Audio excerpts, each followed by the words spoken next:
Olá, monstronautas! Estamos de volta com Baki, o lutador, dessa vez para falar do grande confronto dele com Biscoito Oliva. Como foi que os dois se enfrentaram e o Baki conseguiu derrotar o Sr. Oliva, o homem mais poderoso da América no anime? Eu sou o Luiz, bem-vindos ao Monstros e Aventuras, e realmente o Sr. Oliva é um verdadeiro lutador monstro! Um dos guerreiros mais poderosos que o Baki já lidou. E para entender esse combate temos que primeiro entender cada um dos oponentes. O Sr. Oliva, ele tem um super desenvolvimento dos músculos, gerados não apenas por uma predisposição genética importante, como inclusive o próprio anime já fala no início, né, da existência de mutantes, tanto entre humanos quanto em animais, que tem uma força física absurdamente extraordinária, e existem entre as pessoas normais, assim como entre esses mutantes, pessoas que pegam e treinam ainda mais para ficarem ainda mais poderosos. E o Biscoito Oliva é justamente um desses caras que treinou e desenvolveu seus músculos até não poder mais. Então ele tem um super controle total dos músculos. Inclusive a musculatura dele é tão forte que no anime anterior foi mostrado que o corpo dele é a prova de balas, porque os músculos dele são tão densos que eles formam uma carapaça onde as balas nem conseguem penetrar direito. Então o cara é basicamente imune a metralhadoras, gente. E isso não chega a acontecer com o Baki, onde ele é capaz quase de desviar das balas, não porque ele seja se mova na velocidade do som, mas capaz de perceber o movimento e se mover mais rápido do que a percepção do olho humano tradicional. E o que acontece? Além disso, o Sr. Oliva, ele tem um vasto conhecimento de artes marciais e de outros conhecimentos como literatura, filosofia. Ele usa tudo para controlar os músculos dele e, além disso, ele desenvolve uma super capacidade de intimidação. Então, ele causa pavor em todos os prisioneiros do chamado Pentágono Negro, a super prisão secreta dos Estados Unidos, onde boa parte foi ele, inclusive, que pegou e capturou. Ele, basicamente, o exército completo do Esquadrão Suicida numa pessoa só, fundido com a Amanda Waller, se a gente fizesse alguma comparação, galera. Só pra comparar, não tô falando que tenha qualquer relação, gente.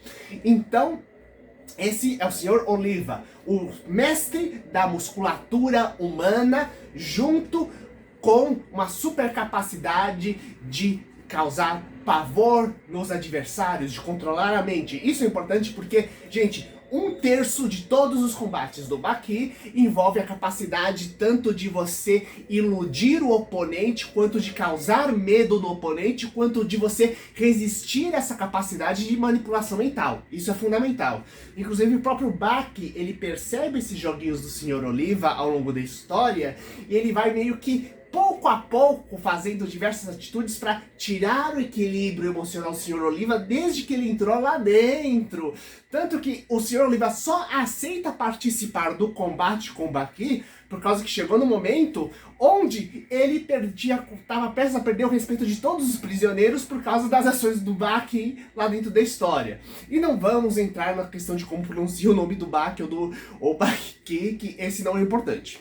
Agora, vamos pro nosso herói, Baki, o campeão, o mestre dos agarrões.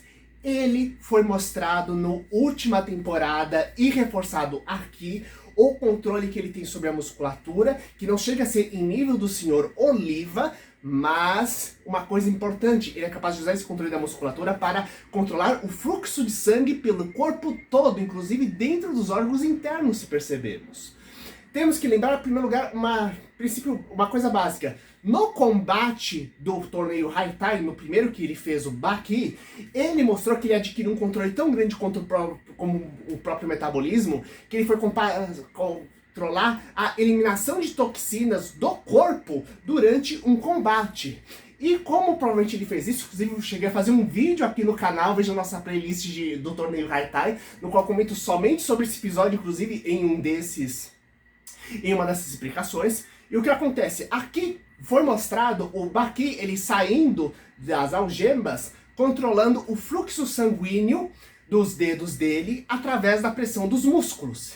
E Como isso é possível? Lembrando que Baki, ele pega muitas coisas que realmente existem dentro da física, da química, etc. Só que ele mostra meio tipo, o que aconteceria se tivesse um ser humano que fosse capaz, cuja força e velocidade fosse em tal nível, quais seriam as propriedades dele, sabe? Então, o que acontece? De verdade, no nosso corpo, nós temos as artérias que levam sangue do coração para o resto do corpo, as veias que puxam eles de volta. As artérias, elas pegam ainda o impulso do coração e elas também têm uma musculatura própria revestindo a parede. Já as veias, elas não têm essa musculatura própria, então elas dependem tanto da pressão das artérias no qual eles ficam coladinhas, quanto do movimento dos músculos no qual eles estão do lado para conseguir puxar esse sangue de volta. Isso é tão importante que temos várias estruturas que ajudam, funcionando quase como se fossem corações suplementares do nosso corpo. Por exemplo, na sola dos nossos pés é tão importante, tão complexa a estrutura de vasos sanguíneos lá dentro, que a gente chama de coração plantar, por causa que ajuda a simples caminhada, funciona quase como se fosse um par de corações complementares cada pé, ajudando a bombear o sangue para o corpo inteirinho. Então o Baki, ele é capaz de usar o controle muscular que ele tem para modificar o fluxo sanguíneo do corpo dele e fazer com que ele vá para os órgãos que ele deseje. O que inclui também sair dos órgãos que ele não deseja, para, por exemplo, diminuir um sangramento, por exemplo, diminuir o impacto. Isso é tudo extremamente importante. Ele pode, por exemplo, aumentar o fluxo sanguíneo dos pulmões para aumentar a quantia de oxigênio para conseguir aumentar a potência de um golpe, por exemplo. Olha só o nível de capacidade do Baki, mostrando como esse controle intenso da própria estrutura dos órgãos permite ele ter golpes e habilidades extremamente extraordinárias. O que já ajudaria você a entender como é que ele consegue pegar e golpear o Sr. Oliva, mesmo tendo aquela super carapaça que forma o corpo dele. Além disso, uma coisa importante, ele, como viu no próprio torneio Haitai, ele já viu o pai dele, Yojiro Hama, que é o grande adversário que ele deseja enfrentar, lutando contra o antigo campeão do torneio. E esse antigo campeão do torneio, que foi um dos raros caras que pegou e chegou a ser uma ameaça temporariamente, mesmo por um curto espaço do tempo, pro pai dele, via que uma das capacidades principais dele era a capacidade de entrar num estado intenso de calma, de tranquilidade, o que permitia ele tanto absorver muito mais os impactos dos golpes, quanto pegar e fazer com que o raciocínio dele não fosse nublado pela raiva, pelo ódio, então fazer com que os golpes tivessem um extremo grau de precisão. Entre outras coisas que inclusive analiso no vídeo sobre a luta dos dois, do campeão do torneio versus Yojiro. Então, ele vem nessa capacidade de atingir extrema calma e tranquilidade, ele começa a desenvolver também essa habilidade para isso,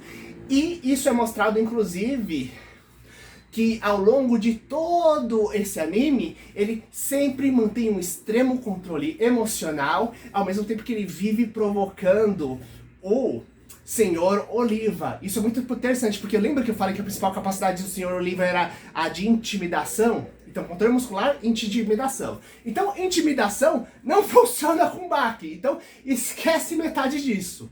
E uma outra coisa importante que devemos perceber é o fato de que, até o momento, a gente tem os dois quase meio que parando, talvez até o Sr. Oliva um pouco mais forte, por causa justamente da questão da quantidade de músculo que ele tem.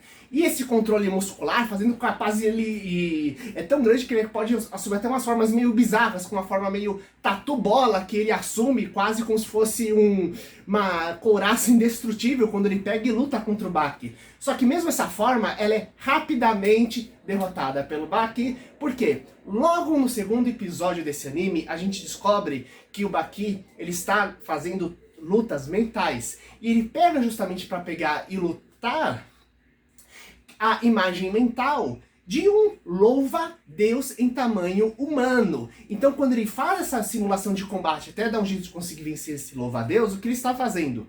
Ele está pegando um inimigo que tem naturalmente uma carapaça extremamente forte e cujos pontos vitais e distribuição de força são completamente diferentes do corpo humano. Então, quando ele vai treinando sua habilidade e cada postura diferente de ataque para pegar e lutar contra esse louva-deus, ele vai aprendendo como modificar as posturas de combate dele, tanto para atacar quanto para combater pessoas e entidades, vilões, cujo organismo funcione completamente diferente do tradicional. E que tem inclusive uma coisa que sejam similares à carapaça. Então, com esse treino, ele faz com que as habilidades do Sr. Oliva sejam, digamos, pouco representativas para ele. Isto é um oponente digno e forte, porém, ele se adapta rapidamente a cada novo ataque e a cada nova defesa, sempre conseguindo atacar com mais força, velocidade e precisão o Sr. Oliva, até finalmente conseguir derrotá-lo.